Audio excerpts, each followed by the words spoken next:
beautiful people. You are welcome to class. It's nice to meet with you once again. I trust you are all doing well. This is LIS 206 Introduction to Information Science. Today we'll be having lesson 4. We have done 3 classes already. So today is lesson 4, and I will be talking about the principles of information processing and retrieval of human cognition.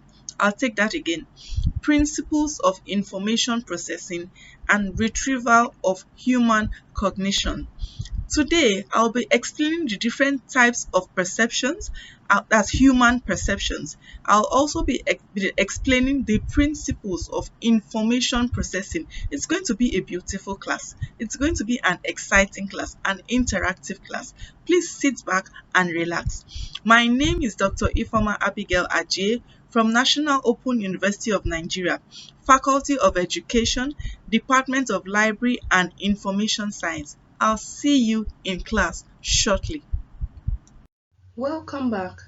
Like I said earlier, today's lesson is on principles of information processing, retrieval, and human cognition.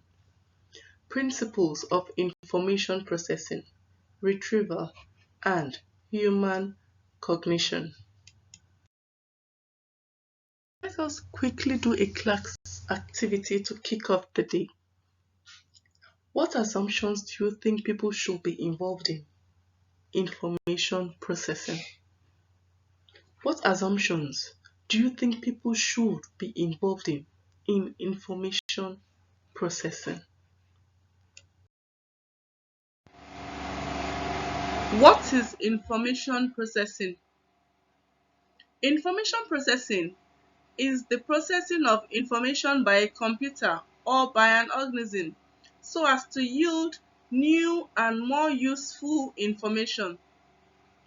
It is the acquisition, recording, organization, retrieval, display, and dissemination of information. Some of the assumptions of information processing are: 1. Assumptions of a limited capacity. 2. Control mechanism is required. 3. Two-way flow of information. The fourth one is genetically prepared to process and organize information in specific ways. The fifth one is cognitive process is critical in determining what is learned. And then the sixth one we'll look at is learning is an internal process that may or may not result in a behavior change. So these are the assumptions of information processing. The assumptions of a limited capacity is there is a ceiling to which information processing can go. The control mechanism is you need to know how to control it. The two-way flow of information is there must be a receiver and there must be someone who is talking, who is sending a message across. There must be a sender and there must be a receiver.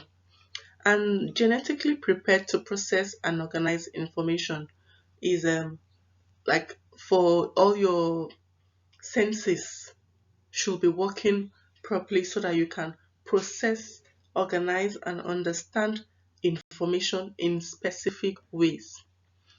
The fifth one is cognitive process is critical in determining what is learned. Some people are slow in nature, some people are fast in nature. Some people make use of their sensory memory more, and some make use of their long-term memory more. Then the sixth one is is an internal process that may or may not result in a behavior change. Yes, you may learn something, but you feel it's not useful to you, and so it doesn't change your behavior. Like now you're listening to this, you may feel, oh, okay, I think I'll apply some of this, or no, I just want to use it to pass my examinations and then move on.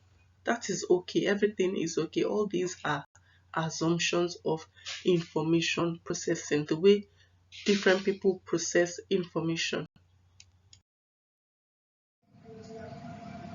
Other assumptions of information processing are: inferences can be drawn about cognitive process by responding how people respond to specific stimuli. The next one is: some learning processes are specific to humans.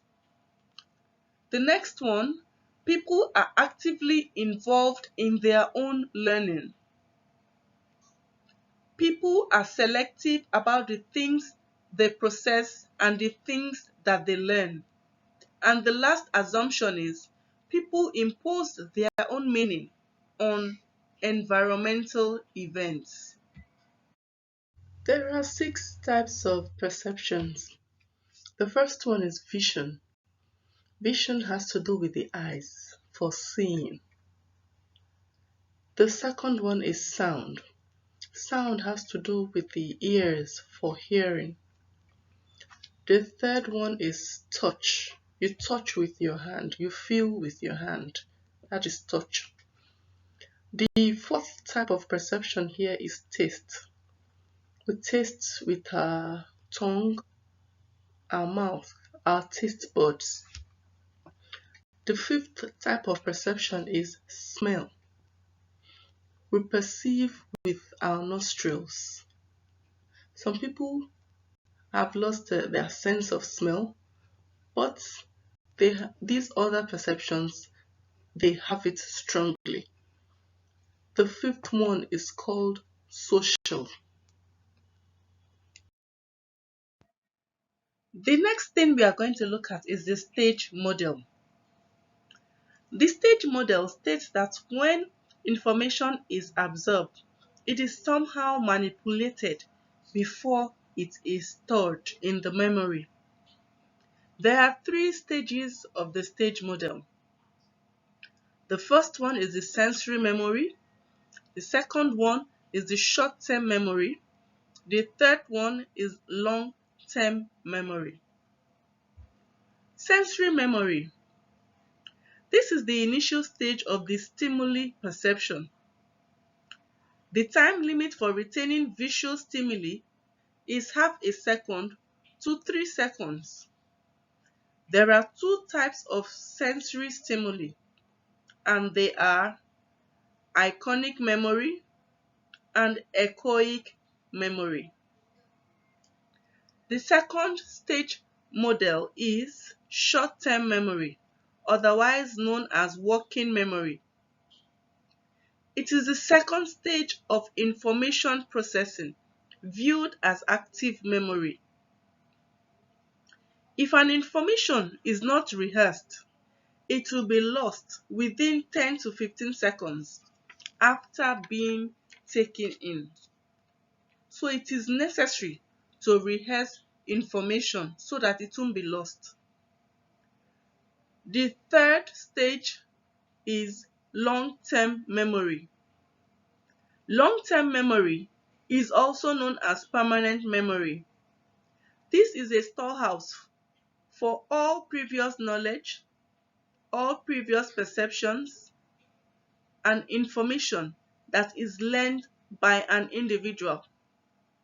The memory remains until it is fetched for use. I have one more class activity for you.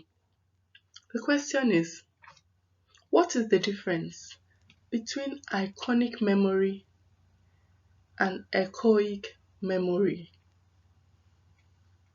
What is the difference between iconic memory and echoic memory?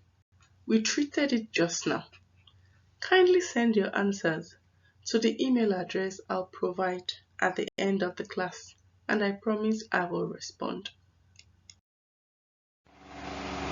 In summary, you have learned the definition of information processing, which is the processing of information by a computer or organism to yield a new and more useful information. You also learned the assumptions of information processing, and there are quite a few of them. The third thing you learned was the types of perceptions, which are vision, sound, touch, smell, taste, and social. The last thing you learned was the stage model, which has three types of memory. The first one is sensory memory, short-term memory, and long-term memory, otherwise known as permanent memory. If you have further questions on this, please send them to my email address. My email is iajie@noun.edu.ng. I'll see you in the next class.